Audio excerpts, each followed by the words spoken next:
போரின் போது அவயங்களை இழந்துள்ள ஓய்வு பெற்ற படை சிப்பாய்கள் தமக்கு ஓய்வூதியம் வழங்குமாறு வலியுறுத்தி நேற்றைய தினம் முதல் மீண்டும் போராட்டங்களை முன்னெடுத்துள்ளனர். இந்த நிலையில் இன்று முற்பகல் முதல் புறக்கோட்டை ஆல்ஹட் மாவட்டத்தில் போராட்டத்தை ஆரம்பித்த ஓய்வு பெற்ற படையினரில் 20க்கும் அதிகமானவர்கள் ஜனாதிபதி செயலக பிரதான வாயிலை வழிமறித்து போராட்டத்தில் ஈடுபட்டு வருகின்றனர்.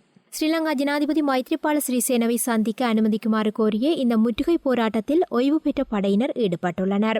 போரில் அங்கவீனமான இவர்கள் தமது செயற்கை அவயங்களை வீதியில் போட்டு இந்த போராட்டத்தில் ஈடுபட்டுள்ளனர்.